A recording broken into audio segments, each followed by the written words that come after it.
The movie is fun, but it's tough. I love action films. Fast, furious, hard, a lot of work. A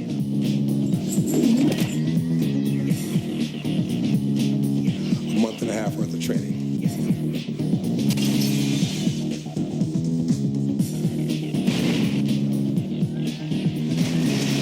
This is a great cop picture. It's almost an homage to cop pictures, Dirty Harry pictures. It's a kind of a cross-demographic blending in that it's a tough urban movie. The same thing about Steven. He does have a strong urban following, and we thought to add the hip-hop music and add DMX as well would be just an interesting way to combine all this together. With the recent incidents we've had with police corruption, police brutality, the thought of the police policing the police, that not all cops are bad cops, but that there are indeed bad cops. Seagal is a good cop, and he has to uncover the problems that are inherent in, I guess, many situations in our society where there are cops sometimes who don't always do what they're supposed to do. You hear about the type of things that's going on in this movie. You hear about them every day. It's a believable story. I grew up as a part of that environment, succumbing to the, many things that come with that environment. The fighting, the getting locked up, the guns, Satisfied? How much? What we say in the movie is it's not good for a cop to break the rules. It's good for a cop to be a good cop. There's Oren Boyd, who's played by Steven Seagal, who's a cop on the edge. Kind of a gung-ho type of officer that has to kind of redeem himself. I'm not going to send you to Vietnam, Mr. Boyd. I'm going to send you to the 15th. Oh, that shithole. You'll fit right in. He has to kind of build his way back within this precinct that he's been sent to, which is the worst precinct in Detroit. In this case, the people that you think are the bad guys, you sort of realize, okay, maybe they're not as bad as I thought. Oh, maybe they're one of the good guys. This isn't your standard action movie. There's a suspense, and you aren't sure who's bad, and people that look bad may not be bad, and the other way around. DMX's character, he has a very fresh approach at what a kind of a tough guy can be, and his interest is not at all what we think it is. It's very different.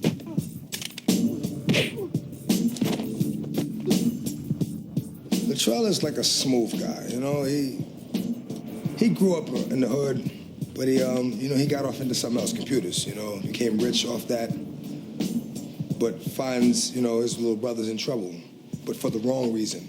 Not because of what his little brother was doing, but because there were crooked cops involved, and there shouldn't be crooked cops. So Latrell feels the urge to help his little brother, as I think anyone would. We originally believed that DMX is a bad guy and a drug dealer. And then, of course, as the movie progresses and the story unfolds, we see that this isn't really what he is, but in fact, he's someone who just has a unique method of trying to get inside and flush out the bad guys. When you see him, you buy the toughness, you buy the force, because he projects that. And also, his music is all over the movie, too, which is also pretty incredible. And he did this, old Bill Withers song, Ain't No Sunshine, which is just spectacular. I know music. Music is my life. Music is my biggest form of expression, my biggest way to, get across. So I know music, and I'm also in the movie, so it helps to put the music to the movie. It's brilliant to have Steven Seagal come back into the genre with the DMX. Good cop, good guy, bad guy, gunfight, fire, shot in leg, ouch, end of movie, roll credits, third highest paid, me. Come on, man, quit treating me like I'm Tupac. It's my hand! No, that wasn't no hit. That was like, you cool. Steven ain't nothing but a big-ass bully just because he knows some karate and shit. Hey, what are you doing? I'm a cop. It's all right. And since when do cops make things okay? Yeah, man, since when do cops make... We were looking around for a project to do with Steven Seagal, and we were trying to find the right project. And sitting up on our shelves was the book Exit Wounds. I was a uniformed street cop. I covered a murder one night, and it affected me, and I went home and wrote about it. And I liked writing, and I kept writing about it. At the same time, I had this tremendous partner who became the model for the character Oren Boyd, who was endlessly entertaining and kept feeding me material. I thought, he wasn't too dissimilar to me. just kind of sardonic guy who's been around for a long time and really, really knows the job very, very well, but doesn't play the politics very well, which has sort of always been my problem. The character was similar to the role Stevens played in what I know of Stevens' life, and then as the deal came about that it was going to be made in Hollywood, there's only 2 or 3 guys who can play this role, and I wanted Steven, my partners wanted Steven, so we're thrilled. Steven has a great quality. He's not in your face. He's tough and he's very focused. And I think that that's what the character Orrin Boyd has got to be. I mean, he really played the role. He knows how to laugh at himself in this one. And there are a couple of situations that he's put in. You can't help but laugh. What are you doing here, Boyd? You said you want to see me. In my office, not here. Yeah, but I'm here now, so let's talk. I'm sorry, but we were actually right in the middle. Why don't you take a walk? If you don't get a human side to your action character, the audience is going to reject the movie and it's going to feel like a spoof. And the way we decided to give him human feelings was to show him being sent to an anger management class. Mr. Boyd, I believe that you were sent to us because of work-related stress, aggression towards authority figures, and an all-around lack of discipline.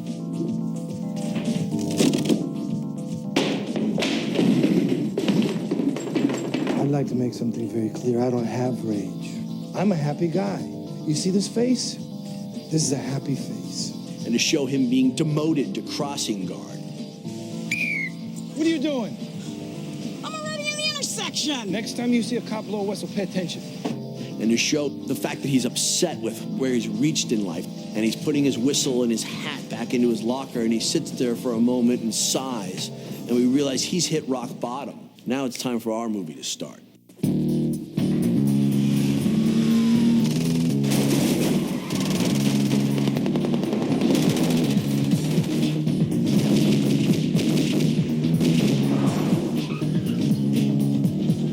Excuse me! It's phenomenal right now. You go to the movie to see action movies, and there's a lot of kids doing a lot of action. There's very few tall 50-year-old guys out there kicking ass. This is a good role for Steven to play. He has his own style, so we work with his style. But we still brought to the party some wire work and some fresh things he hadn't done before. And we did some things in this movie that I think the audience will be surprised that he can do, but he does them. He presents a very, very powerful image, this very strong character, and very good intro technique for the screen. He is a very good martial art master, so he has a classic style.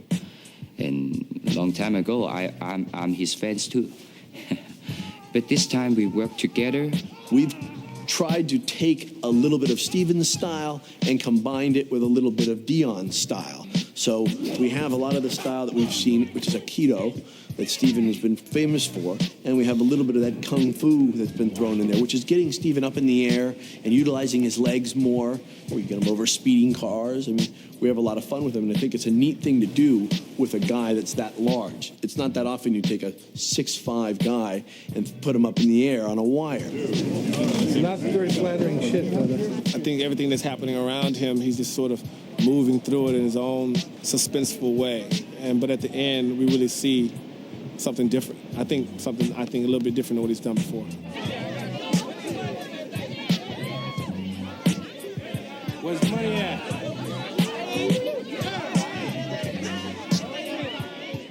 Anthony takes a good ass whooping. Let's get him and just kick his ass. So, I think that's why I'm here. At the end of the night, you just might... Fuck me.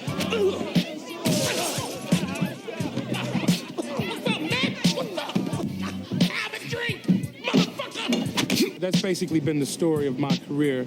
Movie, ass kicked in a movie. So when you jump, he's blocking like this. You, as soon as possible, hit the air like that, and then dodge me, boom. Okay, There's only one person that interested us at all. That's Latrell Walker, and that was DMX. It was the charisma that we had gotten from hearing his songs, and we had gotten from seeing some of his videos. So we thought there might be something very interesting about this kid.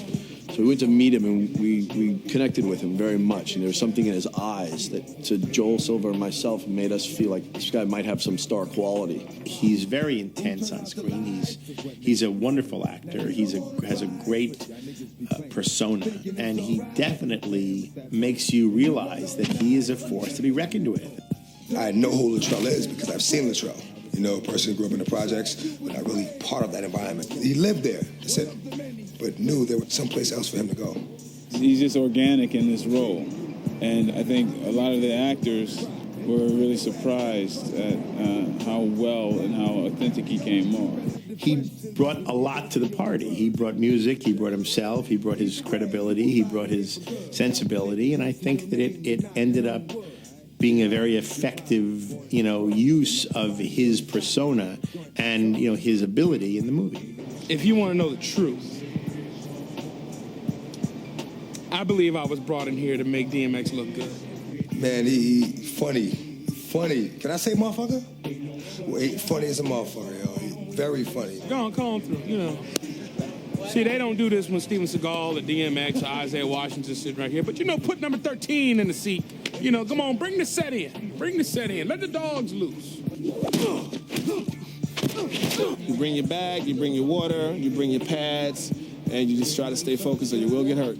It was hard at first, but I tour a lot, and I climb on speakers, I jump off the top speaker. I was in shape, but I wasn't in that much shape where, I didn't need any training. It hurts the stretching, or it did when I first started, but I see it was well worth it, because I glide over things now, like, easily, the wire stuff, the kicks, the punches. We did all the fight sequences, He's an excellent trainer.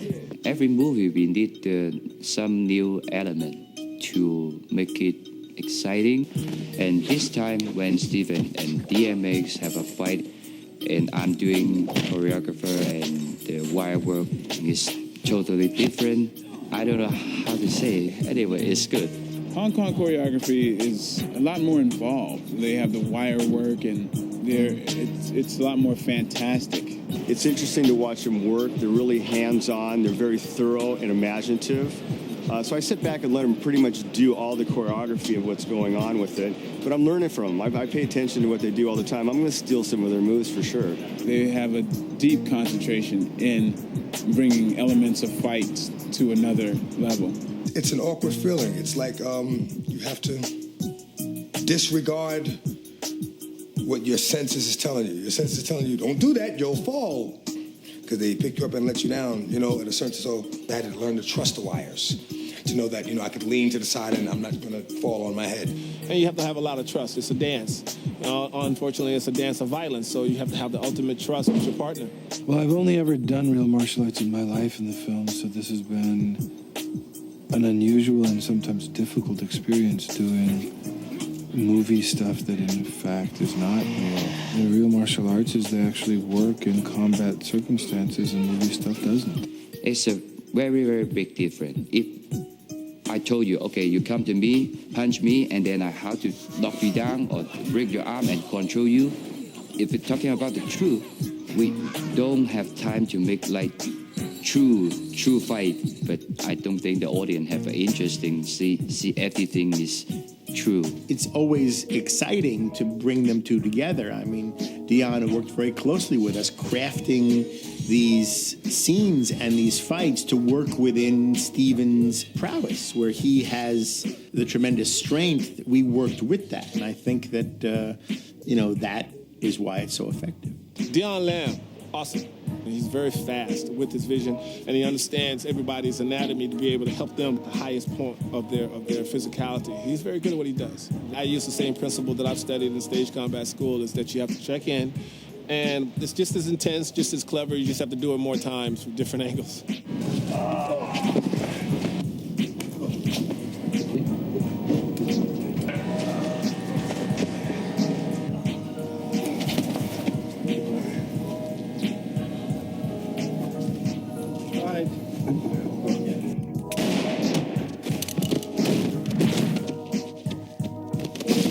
Well, a real fight, anything goes.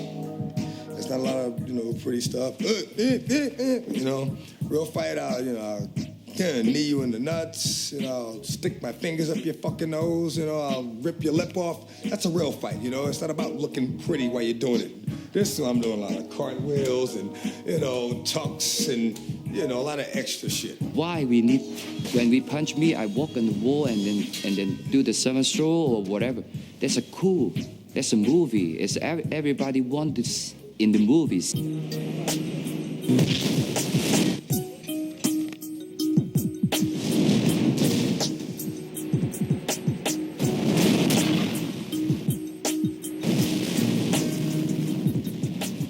I was a Los Angeles police officer for 22 years, the last 17 on the LAPD SWAT team. He was very instrumental with his 22 years on the force of the LAPD to get us all a quick crash course on the do's and the don'ts and handling weapons and just handling yourself physically, which is something that you have to be very cognizant of because you may have real law enforcers that are actually watching this film and goes, that would never happen, that would never happen. Most people haven't been in a real shootout before, so there's a lot of things that happen in real life in shootouts that come into play. He explained how police officers are and in their personalities and in the way they carry themselves and people's anxiety involved in a shootout, people's emotions that pour out, things that happen.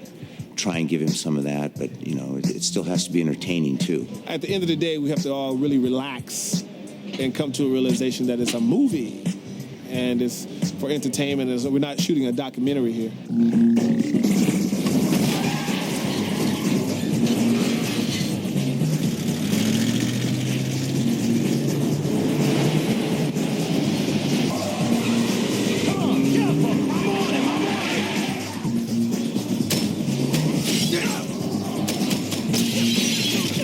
There's no substitute for speed, so we try to bring the audience right up to speed. It gets kind of boring to sit back and place a camera on the ground and just watch the cars go by. So if you can get movement with the camera and create speed and jeopardy and make the audience feel like they're in the driver's seat, then you get a little excitement out of it. They're doing special effects and stunts that are just mind-blowing, and they're taking chances.